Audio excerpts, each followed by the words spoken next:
meeting the Rotary eClub of Southern Scotland. We are a very vibrant, informal group. We like to have fun whilst doing Rotary business. A few house rules, please. We usually record these meetings, and today will be no exception. Anyone who, for one reason or the other, doesn't want their images recorded, kindly turn off your video feed. And if you don't want your voice recorded, you know what to do. Turn off the mic. On that note, I will hand over to Samuel, who is our president-elect, to introduce our very, very important speaker for this evening's event. Samuel. Thanks, Neil. At first, a warm welcome to Rebecca Harms. We are pleased to see you here, Rebecca. Some words about you. Rebecca is a member of the European Parliament and a member of the Green Party. In 2004, she was elected for the first time. She is an expert of the field of relations between the European Union and Eastern neighbors, especially the Ukraine and Russia. Because of this expertise, she became Euronest co-president. We are happy to hear about her experience during the Ukraine crisis, the Euromaidan, and the Crimea occupation. Furthermore, it will be interesting to discuss the European politics after the Russian elections and the poisoning of Sergei Skripal and his daughter, an up-to-date worldwide topic, and especially in the United Kingdom. Rebecca, we are happy to see you, and it's your turn. So thank you for this invitation. It's a pleasure to join you and to make also a new experience on communication and how we organized. Thanks to my assistant Sabina, she's sitting close to me for any problems, but thanks to her, I'm able to join your conference. She organized it perfectly, I would say. So I was asked to give you a bit an introduction in the very beginning of our meeting into my work, and maybe also I owe to you some explanations. How comes that a Green member of the European Parliament is that much involved in the Ukrainian issues? Because I'm working on many issues outside of green core issues, but none of the issues from the last years get that much attention as the Ukrainian issue during the last years. And there is kind of explanation for this unique relation I developed to Ukraine. It happened a long time ago to me that I got an invitation to visit Ukraine. It was in a year before the independent Ukraine existed. It was in 1988.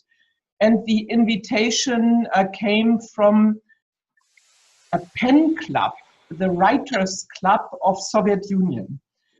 They contacted me. I was in these years one of the leading spokespersons of German anti-nuclear movement. And they contacted me and asked me whether I would be interested to be sent in an organized trip to the exclusion zone of Chernobyl, and whether I would be ready not only to do this excursion to writers from the Pen Club, but whether I would also be ready to do afterwards the first public events on my findings and my ideas after the visit of the Chernobyl exclusion zone.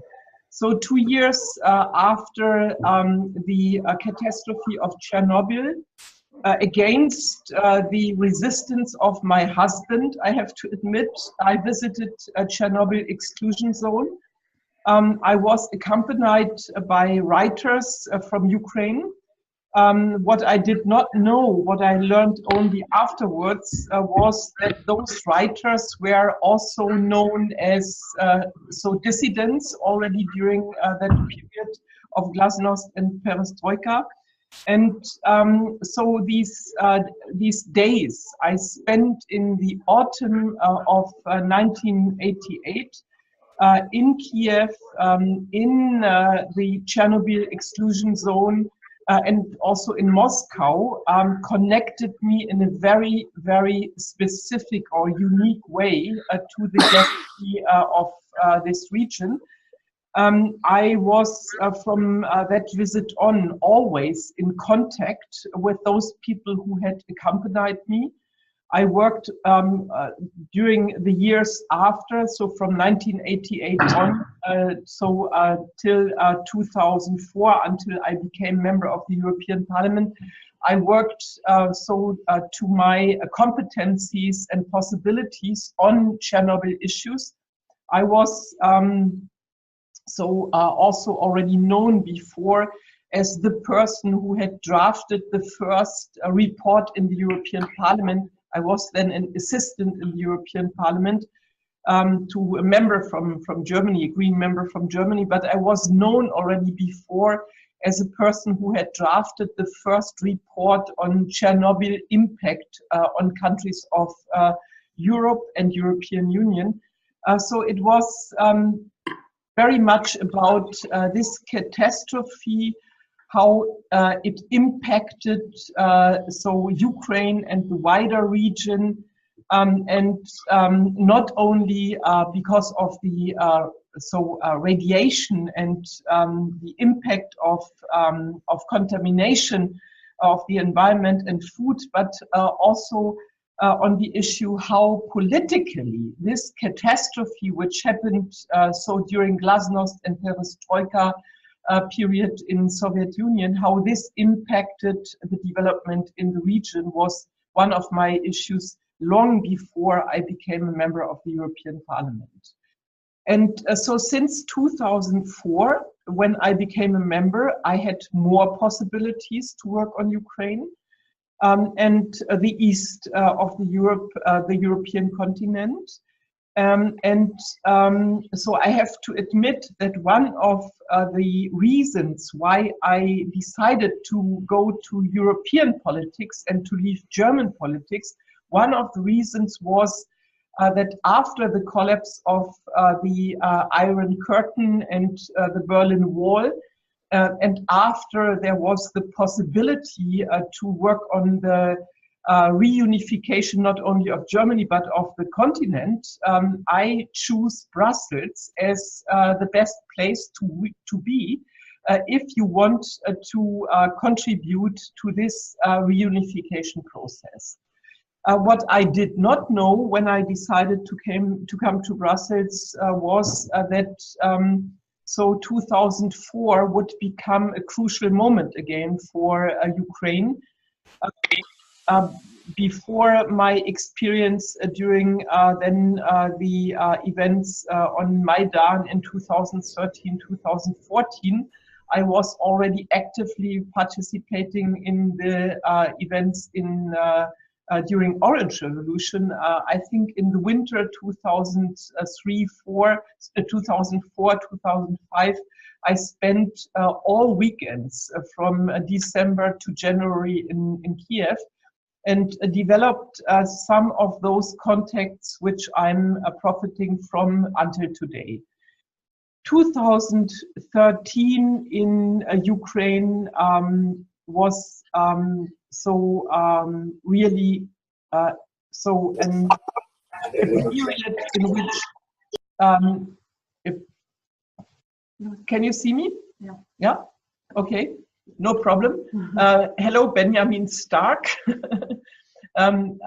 So 2013 was a year which for me, again, changed a lot in my relations to Ukraine. Also because, first of all, in the experience of this confrontation in the beginning and in the then later on developing Euromaidan, in this confrontation, I also recognized some of my own mistakes. From the European level, after the election of President Yanukovych, me and other also friends of Ukraine, we had strongly advocated towards our Ukrainian friends that this election of Yanukovych would be part of the democratic experience, which is also a necessary experience. So if you are not successful when you are in government, like the pro-European forces obviously had not been, they had not real successes, you are you are facing losses and your opponents will become stronger, and then you have to take the role of the opposition. I very much advocated after the election of Yanukovych that my friends, because my friends then were more in opposition or active in civil society, I strongly advocated, so take your responsibility in the opposition and develop your programs and come to the next elections better prepared and more reliable, as more reliable forces, political forces for the Ukrainian citizens. What I did not expect, my friends in Ukraine tried to alert me on this long before Euromaidan, I have to admit. I did not expect that Yanukovych would try to keep his power and to keep the influence of Kremlin and Putin up, even by the use of violence. And for me, this winter of Euromaidan was quite a heavy experience because I had to correct myself. I had to face a situation which I had excluded as possibility. So during the weeks and months on Euromaidan, I faced the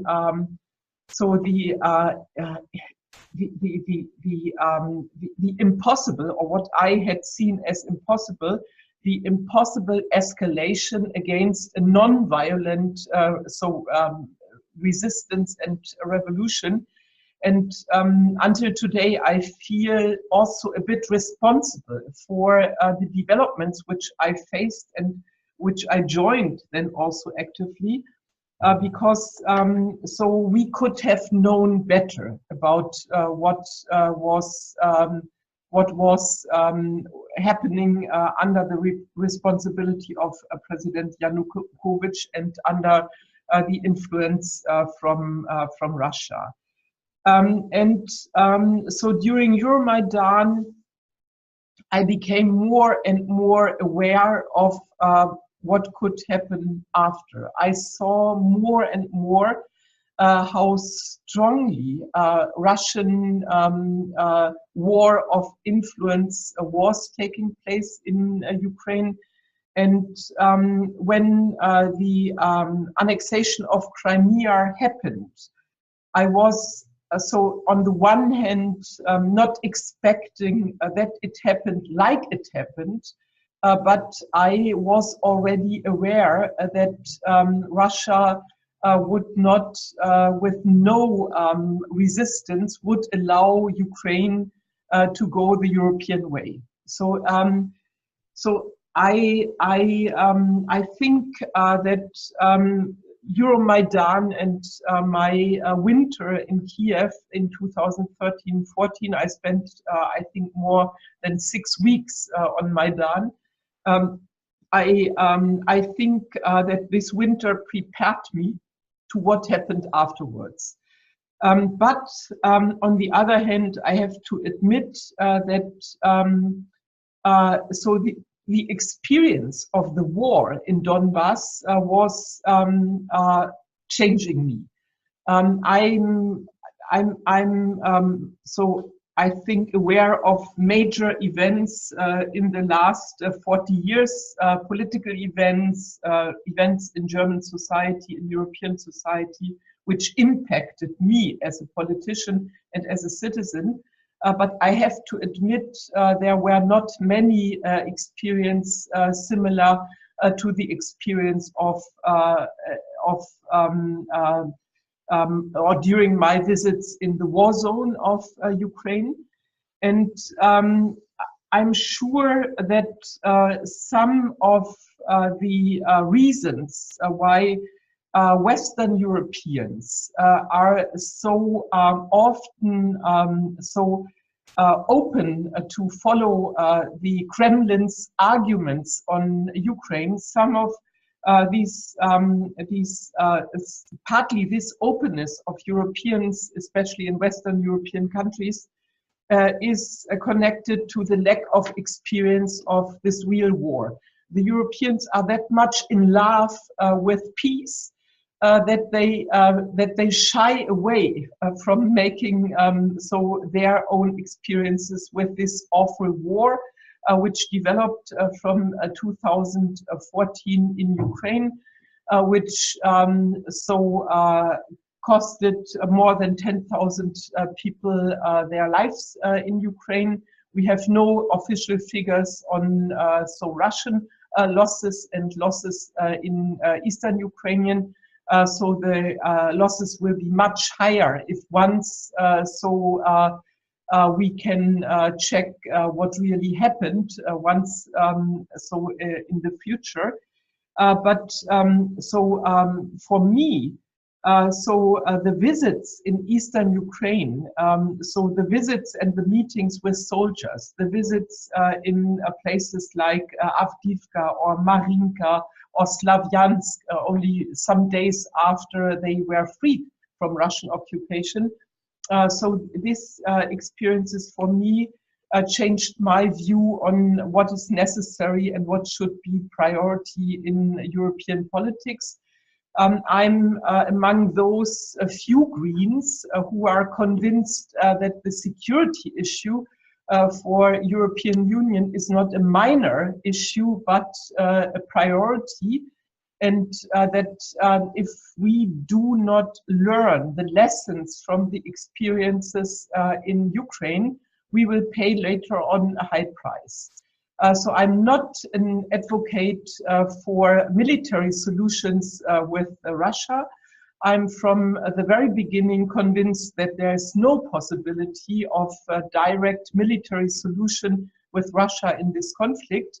But on the other hand, I'm convinced that Europeans have to work much more on their defense capabilities because the experience we made in these recent years is that we are not well prepared.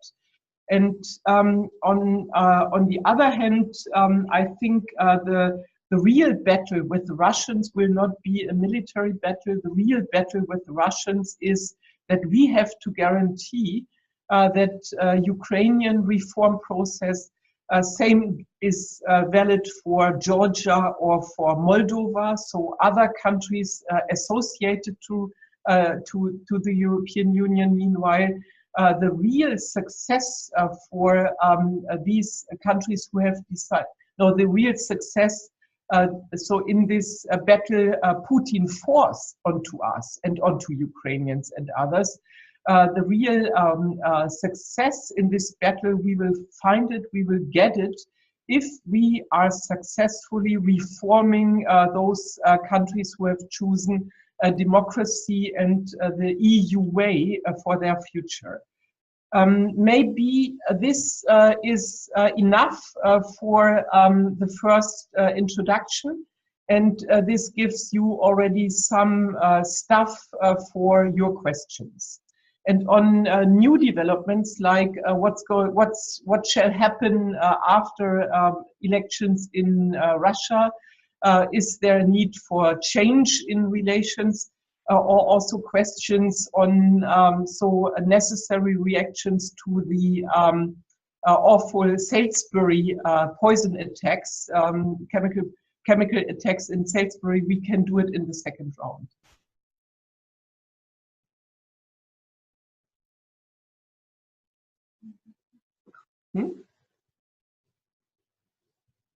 Okay. Yeah. Thanks a lot. I think we've heard here. If anyone has any questions, you may just unmute your mic and then ask her.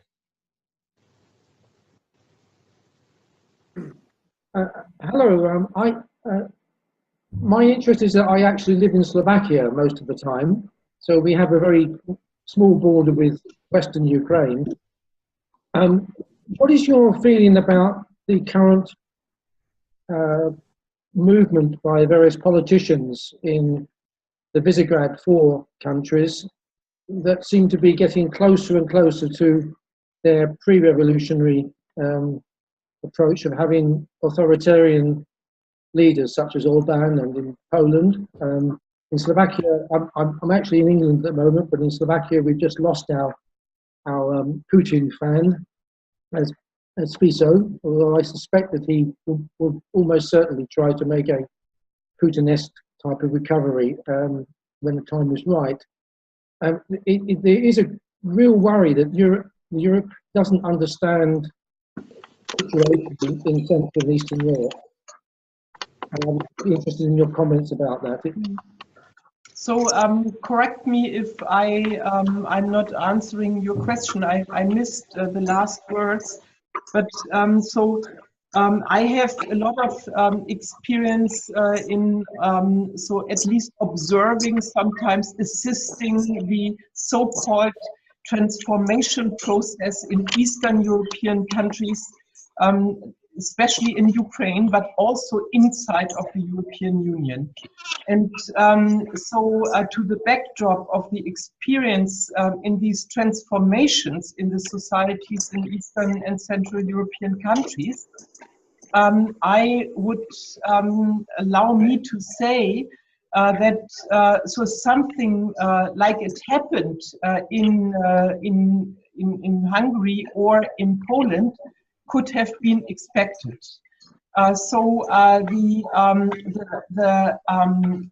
The idea why the people from the East wanted to join the European Union was very much related to freedom and democracy, especially to more freedom, but it was always also related to the improvement of living conditions. And the transformation process is not an easy and smooth process which only produces for all citizens in, for example, the Visegrad countries, a fast improvement of living conditions. The countries, so they are facing many problems which other countries in transformation have also faced, yeah, also in the south, even in Germany, yeah.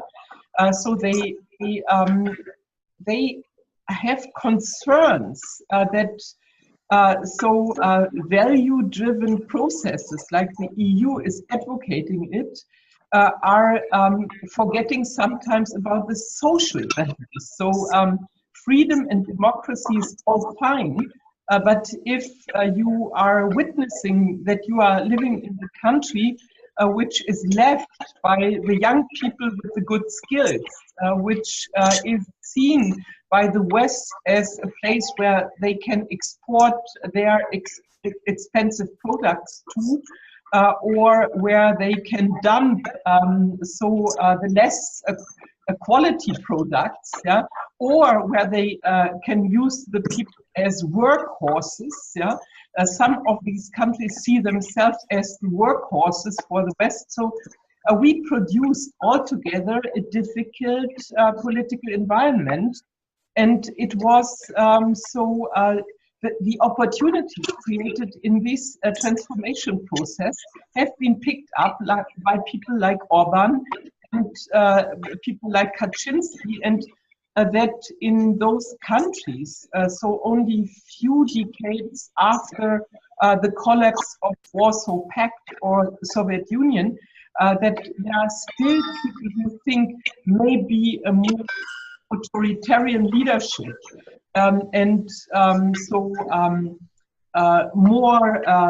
people more focused on our interests, not always focused on the interest of the whole of the European Union, can do better. And I think that what the European Union has to do is not to preach towards the Polish people that they should behave as better politicians. I'm convinced that we need much more patience with the East and the citizens there, and so that we have to do our homework and to think about the social promises we also gave when we opened our borders for new member states. Yeah? And so for me, it's so I'm really, during the last weeks, I became more and more angry about some politicians in the old European states who developed ideas like, okay, now the Brits are leaving. They will get kind of new agreement with the European Union. Let's offer the same to the Polish and to the Hungarians so they can leave.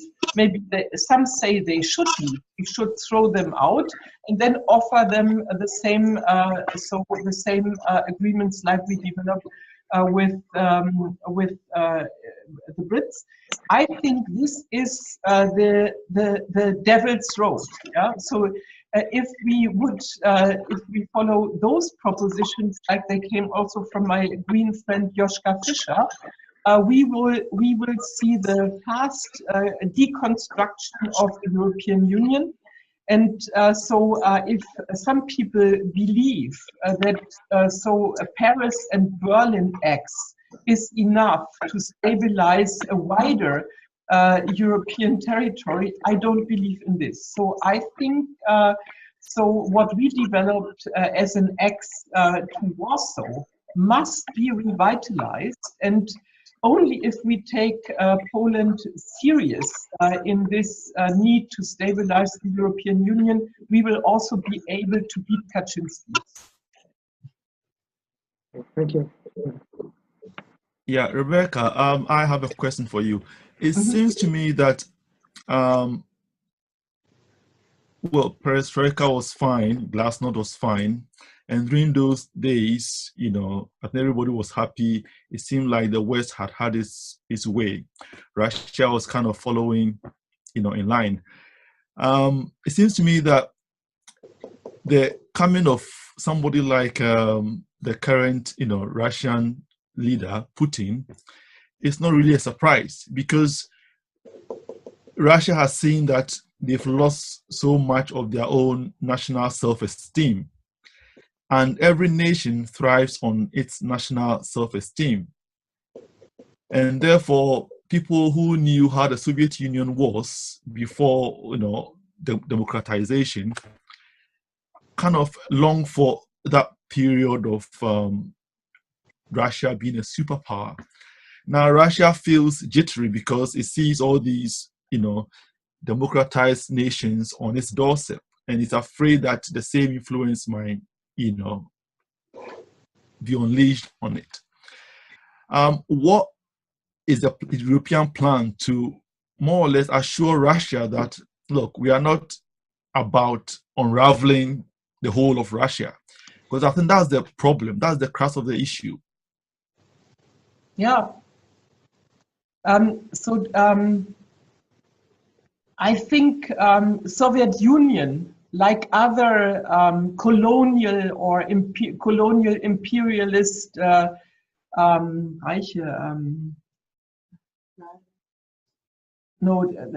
empires. So the Soviet Union was a colonial empire, and also with its own strategies and patterns how to rule.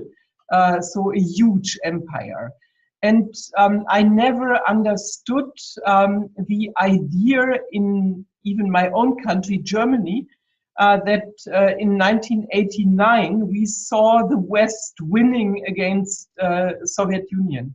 The Soviet Union imploded. Yeah? It could not last. It was insane from on its own. Yeah? It really collapsed because maybe also like other huge empires collapsed for different reasons, but also sometimes similar reasons. And if they can't stand it, okay, it's a problem. But so collapsed empires often have the problem that they feel it was not right what happened to them. I think there were good reasons for so those countries who wanted independence to gain independence. The question is today what they are making out of it, and how they are cooperating and how they develop relations with Russia. I think so. If we take up this suffering from former colonial power, then we are at a high risk to not take serious the interests of those nations who wanted to become independent from the empire, which never really treated them well, but oppressed them. I don't know whether this is seen enough already all over the world, what was happening in the Tsarist period, and then afterwards in the Soviet period to many of those nations suffering from oppression. So I would not say that the idea of the end of the history was ever justified. But the West, the democratic part, at least in continent, should deal with the experience of the last decades in a very responsible way. What we are doing to support Ukraine on its way is not something which is directed against Russia. We do it for the Ukrainians, and because the Ukrainians decided that they wanted to get out of the Russian influence. What's going to happen in Russia has to be decided by the Russians, but they should not continue, to strengthen the anyway until today weak Russian identity. It's until today really a very weak identity. They should not try to strengthen this identity ongoingly, like Putin did it in the last decades again and again, by making their neighbors their enemies and bringing war and occupation to their neighboring countries. What the success story for Putin was is, from my point of view, not sustainable. So he got more strength and more support in Russia because he successfully was telling his people and his electorate that Russia has to fight against the West and against Ukraine and against Georgia. And in Moldova, he's also more and more aggressive in the Western Balkan countries. He does this because he cannot offer to them a positive narrative on positive internal development in Russia. And so what's going to happen after the recent elections in Russia, I'm not sure about it, but it's what he is doing to Russia is not good for the Russians.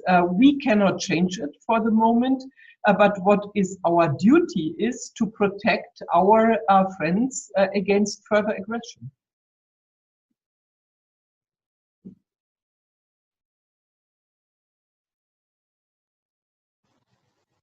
Could I have a question? How do you see the cyber threats from Russia? different. So it depends on the different fields. But so I was astonished about the Salisbury attack. So for me, by the way, there are not many possibilities for the responsibility. It's the whole discussion on so that the Brits orchestrated, the Brits organized it themselves because they wanted to distract the British citizens from the problems around Brexit. One of the stories Russian trolls have invented is for me completely crazy. We make the experience that obviously such an attack, but then also the misleading propaganda around the attack are part of this hybrid threats we are facing from Russia. We witness right now a lot of strengths, a lot of power from the Russians invested in their strategy to make European Union countries more dependent on energy imports from Russia. So they are quite successfully in making people in European countries believe that we can't survive without more import of Russian gas and Russian oil, and that we need more links based on pipelines towards Russia. So this is one of the very, very serious levels of this hybrid threats. The cyber attacks on our networks. So I witnessed several times how it works in Ukraine. I was several times victim and stuck in Kiev and in east of Ukraine when they had attacked airports. I think it's something what we have to take very serious, and what also should make us so suspicious about those ideas that Russia has to change nothing and we return to business as usual in our relations to Russia. So I'm very much convinced that for many reasons, the sanctions which we have agreed against Russia and Russians after occupation of Crimea and after the war in Ukraine in the east started, that these sanctions should not at all be touched, and that we should decide even on more measures which really would make it more complicated for Putin to be successful in his country. So I think sanctions work, especially also the impact of US and the lower oil prices and linked lower gas prices in the US. So this has impact together with sanctions. And so if the Salisbury suspicion is hardened, what I expect, then I would strongly recommend that Germany stops the Nord Stream 2 pipeline, and that the government of UK should really decide measures against the Russian laundromat in the city of London. Thank you.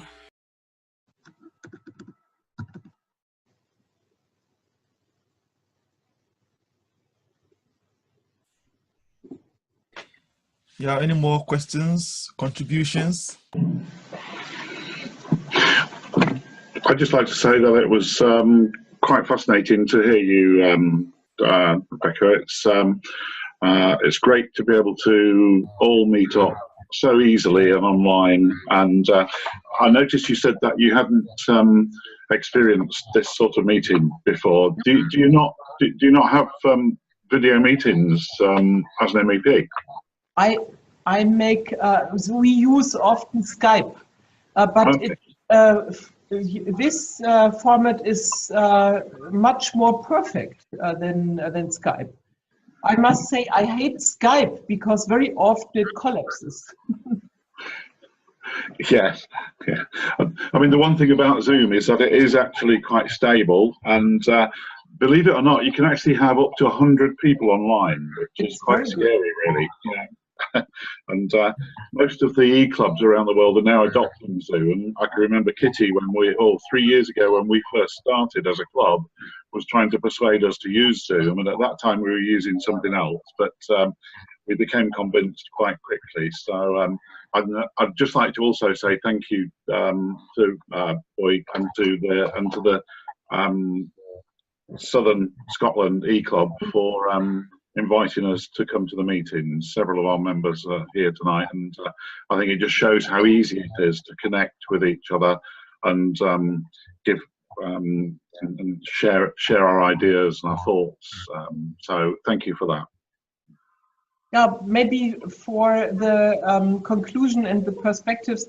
So I had today a meeting with friends from Moscow, people from Memorial, and afterwards I decided to prepare some activities because of the football championship, soccer championship, which has been sold to Russia by FIFA, or to Putin by FIFA.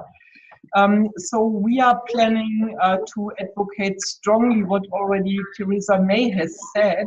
So the leading politicians should not join Putin while so he is sitting then in the VIP lounges in the big stadiums.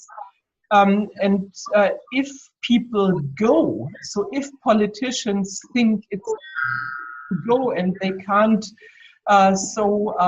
miss one of these FIFA events, we would ask them to make a human rights issue an issue, and to ask the Russian government for permission to visit political prisoners in prisons and in work camps in Russia.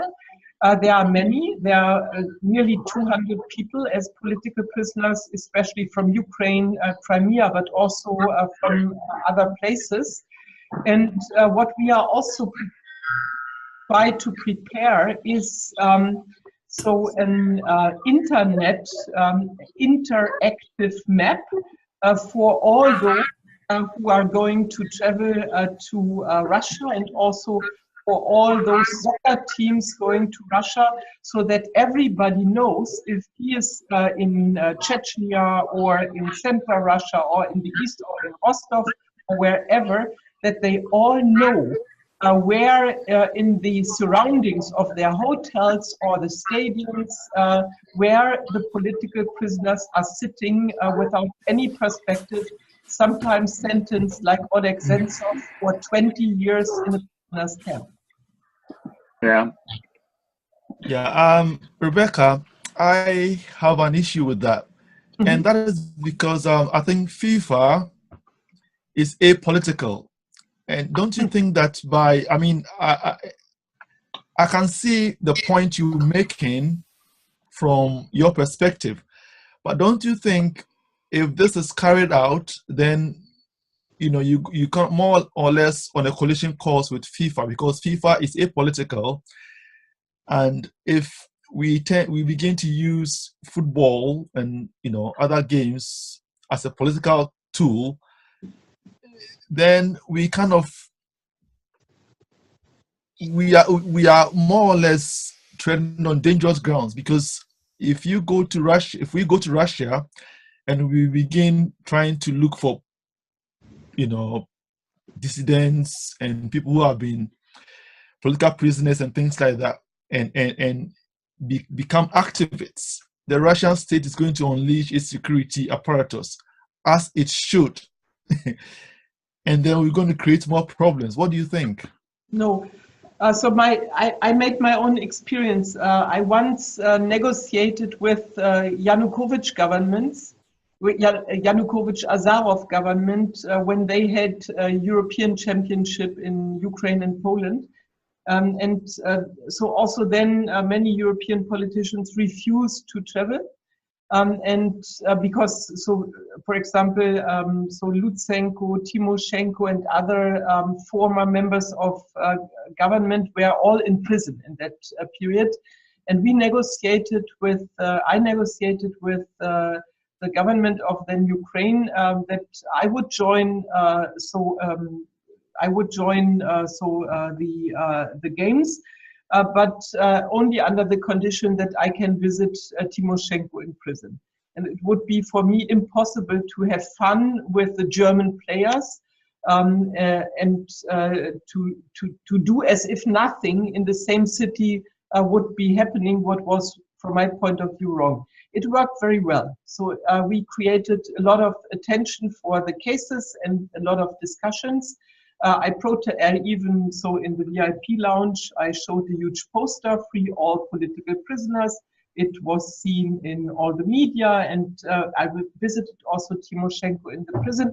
And so the players were happy, and also those who are suffering from the authoritarian regime were happy.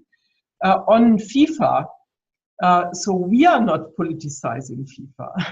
So FIFA is bought by Putin for these events in Russia, and Putin is using these international sports events to show himself as a very strong leader who can buy everything for his country. Yeah, so it's. I think so. FIFA is corrupted. Not only FIFA, but so as part of this international world of sports, they are completely corrupted. They bring those players into a very difficult situation because for money they have to go to countries where they should not be, and they even dare. So the leaders of FIFA. Like also often the responsible persons from the international Olympic committees, they say they go to the countries with a message for peace and a global friendship, but they so go there and ignore, even in these dictatorships, like in China it happened, or in Russia now with this more and more authoritarian leadership, they ignore all the democratic problems. And so I do not think that we politicize the whole thing, but sports, so international sports is highly political. And the real issue behind this is the corruption in international sports. I think if we're going to do it for FIFA, we have to do it for the Eurovision Song Contest as well. I'll go along with that. Kama, Hello? please ask your question. Actually, my internet is not properly working. There's too much snowstorm outside. That's why I have not listened to some part of your meeting. Okay. I think just picking up on the point about FIFA that boy made mention of, the only thing I would say is that if our politicians or dignitaries in particular, don't support and go, then I just wonder how our teams would feel about that, because you know they're not having any support really in place. So our team will go over there to try and they'll trash everybody and win, but they won't necessarily have any representation from dignitaries to perhaps spur them on or pee them off, whichever. What do you think? That's, but you mean for UK now? For the UK, yes. No, for the UK and any other country that. But has for UK, especially. For UK, so after what happened in Salisbury, yeah, I would find it also quite complicated for a UK politician to sit close to leading representatives from Russian government, Putin, or even from the Duma. And I don't know whether you sometimes have the possibility to follow Russian television news. If you would, so hear what average television anchor men and women are saying about UK. I would say it's really difficult to figure out how this can work. The Brits and Russians officials are sitting close together in the VIP lounges. I think they just transfer it all to Qatar. Yeah, it's not better. So I'm really, so Qatar is not the better choice, but you can see that we very often go with the international sports events to places where is big money and authoritarian leadership. Yeah, so I think this should be reflected and should not continue like this. I'm not only against the FIFA events in Russia. To be honest, Martin, the England team will only be there for a short period of time anyway, so they'll be coming back quite soon. Yeah. But I agree with everything. Happens. Now they will be the surprise. So don't underestimate that they are cheap. That's decent coming from you, Rebecca. Very decent of you. It's interesting to me to hear how worldwide I'm a retired police officer, and the first rule of investigations is follow the money. Follow the money, you'll solve the crime.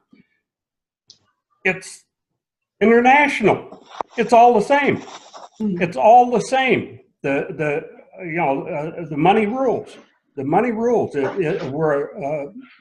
I thought we were a purchased society here in the United States. Didn't think it. I knew it for years and years. Now the politicians are admitting it. But it's interesting to me to hear that it's worldwide. I just didn't realize that it was. I thought that it was just here.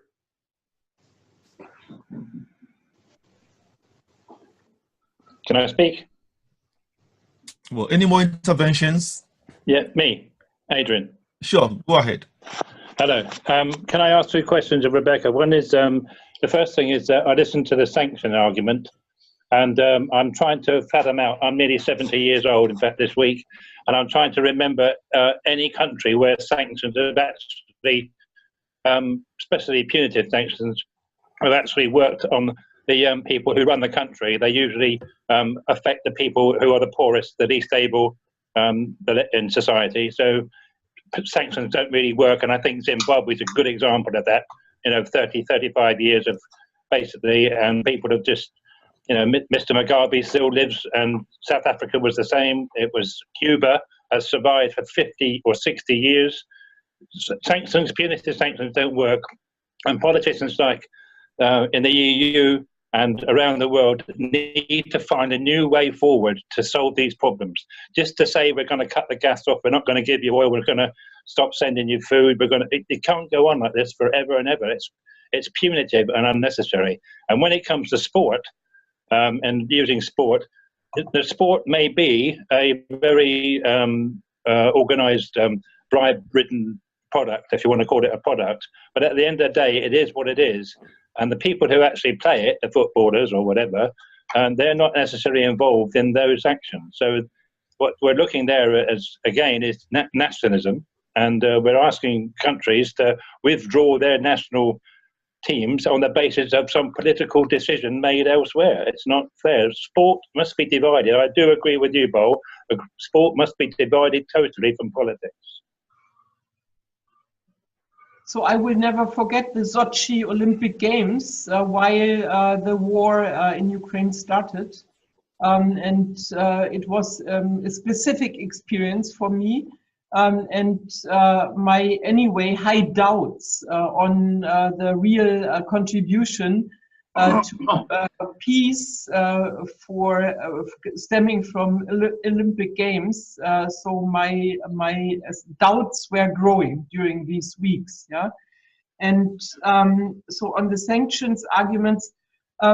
So I think so if you would give me a better alternative to sanctions, I would like to learn something in addition.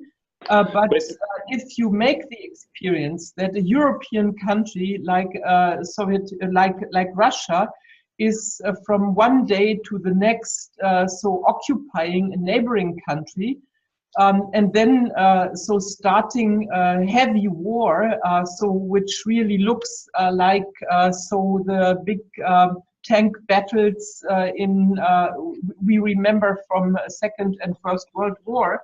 So what to do, how to react? So Russia violated all international rules, tried to revise the peace order on the continent. We were clear that we did not want to react in a military way, but there was a reaction needed. And this was then the reaction with the sanctions and the personalized sanctions. So please think about it, but very influential Russians, normally all the influential politicians are very rich, yeah, in Russia, because so oligarchs and politicians, this comes so normally together. So they were strongly advocating the annexation of Crimea. They were pushing for the war in Donbass. And they were also arguing very much against the European Union. The whole campaign from the very first day of this war was against the European Union and its strategies. So what to do? The personalized sanctions against these people who normally so are half of their time spending in places like London or Monaco or Hamburg, who sent their children to the best schools in UK, in the United States, and France. So shall we allow them to support and actively be involved in war and war crimes and react with nothing? Can I just come back, Rebecca? The situation is that all over the world, there are rich people who have taken money out of, even here in the UK and Germany certainly, and Belgium and wherever, there are rich people all over the world. You don't get rich by being honest and fair. That's the first thing, or you inherit it. And the second thing is that if you're saying what you're actually saying, there's the job for your job as a politician and your colleagues. It's your job to find the alternative, not for us to say this is what you do. We vote you in. We vote you in. We vote you in to do the job. Sorry, Adrian. We have no alternatives. Adrian, I think that comment about not being dishonest about Rich is very hard on Martin. Yeah, if only. And on that note, have you all, just on a totally different note, have you all seen the new kit for the England team when they go to Russia? That's the new script for the English team. Or for the English team when they go to Russia. Well, we'll probably win then. Good reminder. Just thought I'd lighten it a little bit, you know. Yeah. You're a top man, Martin. No, I mean, it is a difficult. We live in a difficult world, I'm afraid. I think it's getting interesting, but then all too soon our time is up. So I'll call on Lynn. Lynn, are you there? Yes, Kindly give us your thanks, please. Yes, and so if I can just put my tuppence worth in about FIFA, is that we knew that they were corrupt many years ago, so it's no surprise. But what's such a shame is that these the World Cup is becoming such a political hot potato, and it's going to spoil it for the players, and that's just such a shame, because that's a big deal. To go and play for your country is a big deal in the World Cup. So that was my wee tuppence there. But anyway, Rebecca, on behalf of everyone, especially our club and the other clubs who have joined us, we'd like to thank you very much. Absolutely fascinating. You started off gently with Chernobyl, and a lot of us do remember when that happened. And then we ended up in this whole big political debate, which actually I think we could probably go on all night talking about. Ranging from, I think there's a lot of political things that go on in Eastern Europe that we really aren't aware of. And I think maybe I might start watching Russian TV, because I think, as you say, there's a lot of pro and against topics that come up on that it would probably enlighten us to see what exactly they talk about. But you obviously know what you're talking about. You're passionate about what you're talking about. You want to make a difference. So, you're in the European Parliament. Get out there and fight for what you believe in, and make Ukraine a better place, which is obviously what you're trying to do. So, again, on behalf of everyone, thank you so much. It's been fascinating. And as I say, I think we could go on all night, but unfortunately I've got to walk my dog. So thank you. Thank you. Yeah, great. So are we going to finish up there, or? Yes. I think right, okay. I So have I need to go and walk my dog. Thank you, and lovely to meet everyone. Thank you very much. Tomorrow we will have a big Parliament event on corruption in Ukraine and how to fight it. Yes. Okay. That sounds really like bottles of champagne at the same time. That'll go down well with my Weetabix.